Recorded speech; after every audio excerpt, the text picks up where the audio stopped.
Alright, what's going on everyone? Tryhard Casual here. We're doing some Konar Slayer, and on today's episode we have Jellies in the Fremennick Slayer dungeon. If you do end up enjoying this video, a like on it can really go a long way to help out the channel, and I would just immensely appreciate it on top of that. And I'm going to leave a link below to all of my other Konar videos if you're curious about any other ones I might have. So let's start talking about the guide. Let's start talking about what gear we're going to bring on this one. Since we're looking at Jellies in the Fremennick Slayer dungeon, you can pretty much go with any combat style that you want. They're not really strong or weak to anything in particular.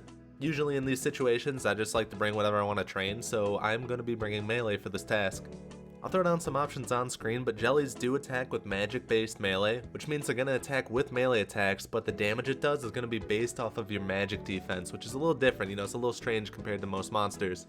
So to compensate for that, in our chest and leg slot, we're going to have some defensive gear for magic. I'm going to opt to bring Karil's because that has a very high magic defense and it won't interfere too much with our melee offensive abilities. It's also possible to safe spot down in the dungeon, so by all means take range if you don't want to deal with the whole magic melee sort of thing. And I will show those safe spots when we get there, so don't worry about that. I will say if you're going to camp prayer on this one, you want to protect from melee, not protect magic. Like I said, they attack with magic based melee, so it's still melee, it's still melee in its base. Other than that, we can talk about our inventory, which I forgot to fill out, so let me do that real quick. Okay, so I have my inventory, and we can talk about it now.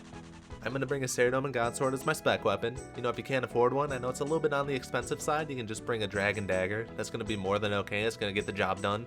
I'm going to have a set of Guthans to help me heal down there since I'm not going to be camping prayer. I'm on the higher end of the combat spectrum, so I'm not too worried about taking damage. I'll have like 2 pineapple pizzas just in case the Guthans doesn't keep me up enough, but I'm not too worried about it, honestly. If you were a lower combat level and you wanted to use melee, I would suggest just camping prayer the entire time. That's probably going to be better for you. But beyond all that, we are going to have some divine super combat potions. I just want this task to go as fast as possible, so I'm going to shell out for the better potions. Other than that, Jellies really don't drop that much. They're not too special. You can't use the cannon down there. But we will have a gem bag for any gems that drop. In the rune pouch, mine's going to be empty. It's mostly going to be to hold more loot that they drop, like some runes.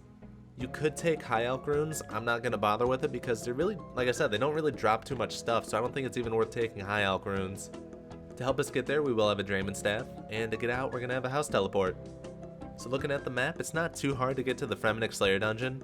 A fairy ring is right outside. That's going to be basically your fastest option. If you have a Slayer ring, that's going to put you even closer technically, but I just don't have one right now. Other than that, you could take like a house redirect tablet to the Fremennick province.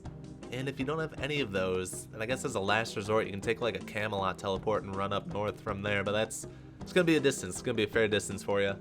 Once you actually go inside, you'll just make your way through some of the caves, and in the very last corner, almost last corner, the Jellies are going to be hanging out. I know Jellies can have some like weird pathing animations, and I know some people have complained about them, but generally if you're standing right here, if you're tagging the Jellies on this side of the room, we're on the north now, then they'll come this way and they'll get stuck on the rock. Then you'll be completely fine. Now you could do the opposite way too if there weren't any over there and you need to tag one on this side. Okay, so we're down here in the dungeon with the Jellies now. They don't have any special attacks, nothing you really have to look out for. They do have a superior that can spawn, but it doesn't have any additional mechanics, so you don't have to worry about anything crazy. But honestly, that's pretty much it, so I can just start this timer. I'm going to play the montage in a second, and I'll see you guys at the end of it.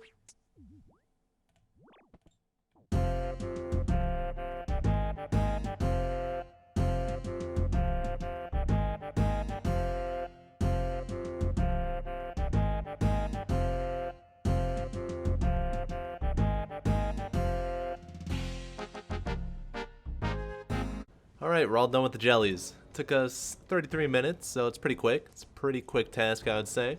Unfortunately, we didn't get anything too exciting to drop, honestly. Didn't get any brimstone keys. We did get a hard clue scroll, actually, but I missed picking it up, so it disappeared. So, yeah, it wasn't too much loot-wise, honestly.